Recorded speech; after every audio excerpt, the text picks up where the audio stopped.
आज शनिवार का दिन है, जिस दिन अपन इस दरिद्रता से मिलने के लिए पीपल के पेड़ के नीचे आए हैं। हिंदू धर्म में ये दिन पीपल के वृक्ष के लिए पूजनीय होगा। जो भी शनिवार के दिन पीपल के वृक्ष की पूजन करेगा, दूध चढ़ाएगा या मिष्ठान का भोग लगाएगा, लक्ष्मी और नारायण उसके घर में प्रवेश कर जाएगा।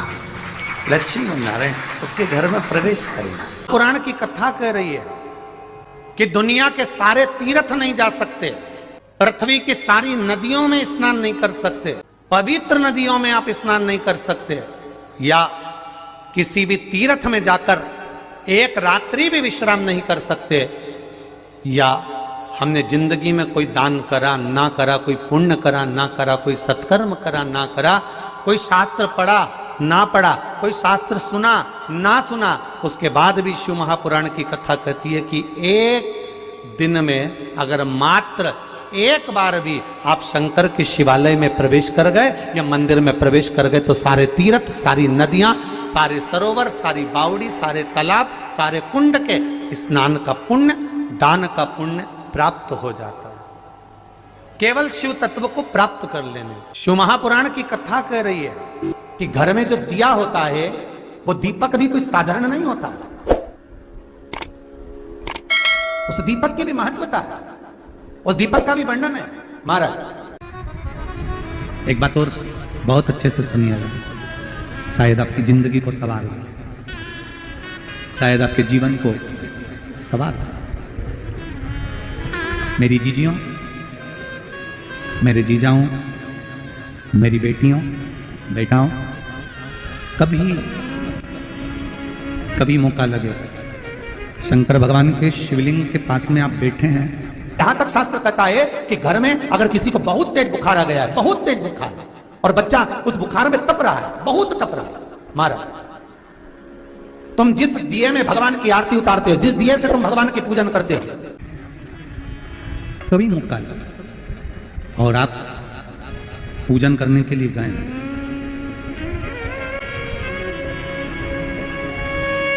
कभी पूजन करने के लिए, और आपको शंकर भगवान के शिवलिंग के पास में या शंकर भगवान के शिवलिंग के ऊपर कनेर का अगर पीला फूल देखा है ना आप लोगों ने, अरे बोलो तो जमके, देखा है? कनेर का यदि पीला फूल शिवलिंग के आसपास में या शंकर भगवान के ऊपर कहीं रखा हुआ भी दिख जाए,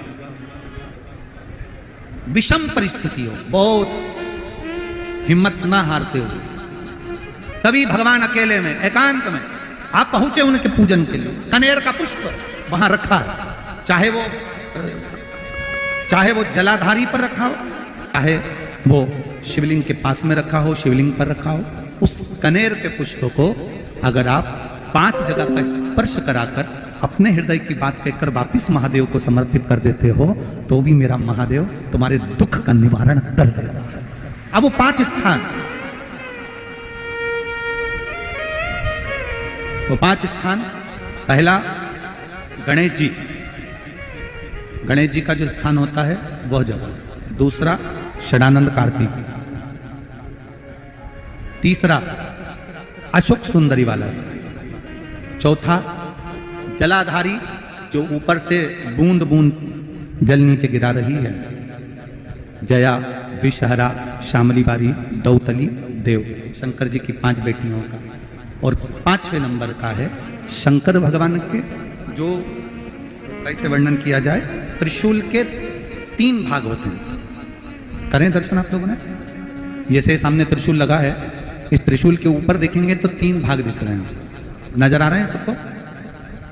त्रिशूल का जो 3 भाग होता है, उस 3 भाग का जहां ज्वाइंट होता है, जहां मिलता है, एक जगह पर देखो तीनों भाग एक जगह पर मिले हुए, 3 भाग का जहां मिलन होता है, 5वां स्थान, ये 5वां स्थान, यहां पर स्पर्श कराकर शिवलिंग पर अपनी कामना कर कर श्री शिवाय नमस्तुभ्यम कहकर बाबा से अपने मन की बात कहकर जो समर्पित कर देता है, हम 3 महीना भी नहीं कहेंगे, हम तो कहेंगे अगर ज्यादा दुख है 3 दिन इंतजार करना, मेरा बाबा उस दुख को मिटाएगा।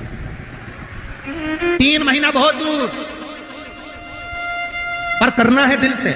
और कई तरह के दीपक होते हैं, दीपक का भी विधान वर्णन किया गया, उस दिए का भी वर्णन किया गया। यहां तक शास्त्र कहता है कि घर में अगर किसी को बहुत तेज बुखार आ गया है, बहुत तेज बुखार, और बच्चा उस बुखार में तप रहा है, बहुत तप रहा है, मारा, तुम जिस दिए में भगवान की आरती उतारते हो, जिस दिए से तुम भगवान की पूजन करते हो, उस दिए की बत्ती को नीचे डाल दीजिए और उस दिए को पानी की बाल्टी में धो दीजिए। कौन सी बाल्टी में? जिस बाल्टी के पानी से आप बच्चे को स्नान करा सको। मारा, केवल भगवान पर से ले जाकर, पास में से ले जाकर उस बाल्टी में थोड़ी देर डाल दो और उस बाल्टी के पानी से उस बच्चे को स्नान करा दीजिए। 15 से 20 मिनट, आधा घंटा लगेगा बच्चे का। बड़ी बेचैन दिख रही हो तुम, क्या बात है? पार्वती जी कहती है, देवव्रत, कश्मीर प्रदेश का एक भक्त देवव्रत बेलपत्री के वृक्ष के नीचे बैठकर आपका मंत्र जाप कर रहा। मैं आपको जगाना नहीं चाहती थी, पर बेलपत्री के वृक्ष के नीचे लक्ष्मी झाड़ू लगाती है, सरस्वती वीणा बजाती है, इंद्राणी उस बेलपत्री के वृक्ष के नीचे जल का सिंचन करती है, 33 कोटि देवी देवता उस बेलपत्री के वृक्ष की जड़ में विराजमान होते हैं।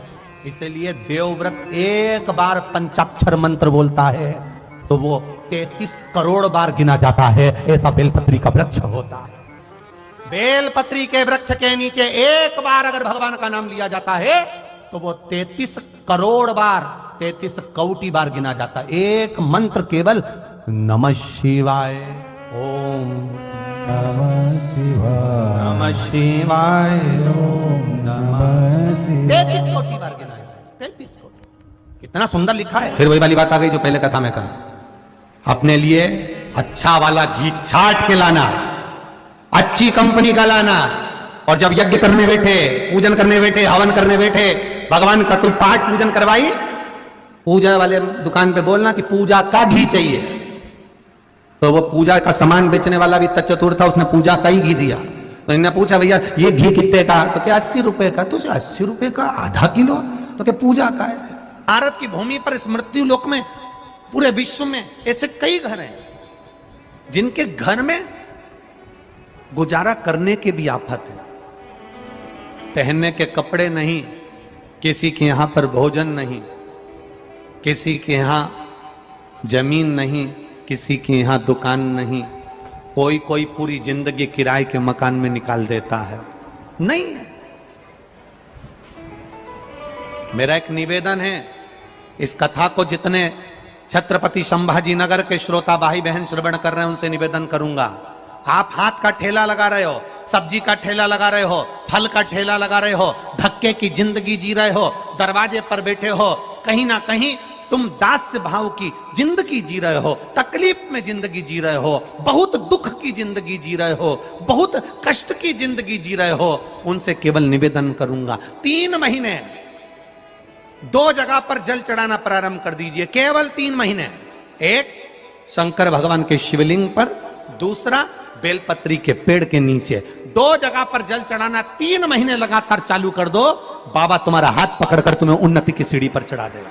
हमें कोई चमत्कार करना नहीं आता, और ना हम कोई तंत्र विद्या या मंत्र विद्या जानते हैं, ना हमारे पास में बेल है, ना हमारे पास में भभूति है, हमारे पास में तो केवल शिव का नाम है। आप श्री शिवाय नमस्तुभ्यम बोलो, ओम नमः शिवाय बोलो, नमः शिवाय बोलो, चाहे महामृत्युंजय मंत्र बोलो, उसका स्मरण करते करते भगवान शंकर के शिवलिंग पर जल, और उसी पात्र में जो जल तुमने शंकर जी को चढ़ाया है उसमें से बचा हुआ थोड़ा सा जल बेलपत्री के पेड़ के नीचे चढ़ाना प्रारंभ कर दो। अलग से बेलपत्री के पेड़ के नीचे चढ़ाने के लिए अलग से लोटा भर के जल जरूरत नहीं पड़ेगी। जो तुमने शिव जी को जल चढ़ाया,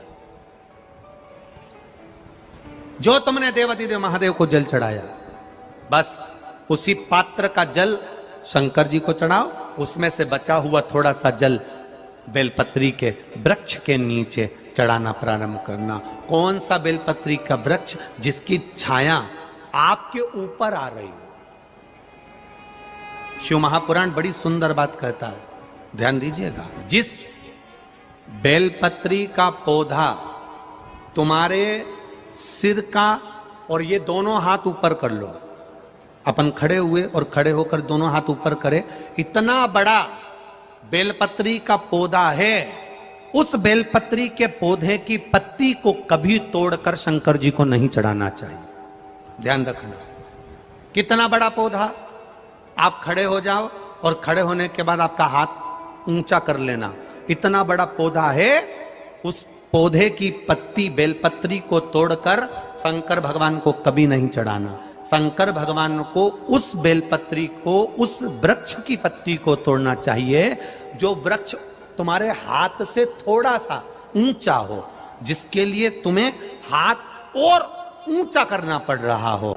जैसे एक बच्चा अपनी मां की गोद में बैठने के लिए दोनों हाथों से उचकता है, आवाज लगाता है, उचकता है, आवाज लगाता है, हाथ ऊपर करता है, तो मां उस बच्चे को गोदी में ले लेती है। उसी तरह उस बेलपत्री के वृक्ष की पत्ती तोड़ना चाहिए जिसने थोड़ी उन्नति कर ली हो, जो थोड़ा ऊंचा हो गया हो।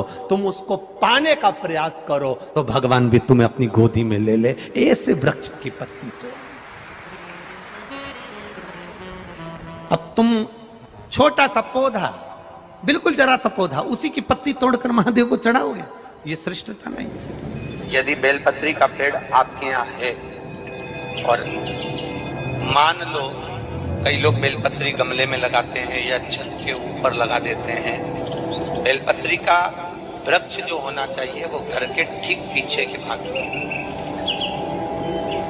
पीछे के भाग। या बेलपत्री का वृक्ष अगर पीछे नहीं है तो आप अपने घर से जब बाहर निकलते हैं तो राइट हैंड की ओर बेलपत्री का वृक्ष होना चाहिए।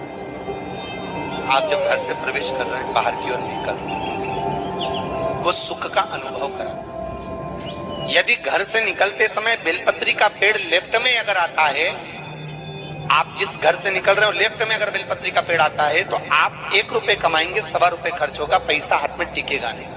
घर में 10 लोग भी कमा रहे हैं तो पैसा घर में दिखेगा नहीं, आएगा जरूर, सारे काम होंगे पर टिकेगा नहीं। यदि लेफ्ट में राइट भाग का बेलपत्री, सुख का अनुभव। बेलपत्री का वृक्ष घर में लगाओ तो घर के पीछे के हिस्से में लगाना चाहिए,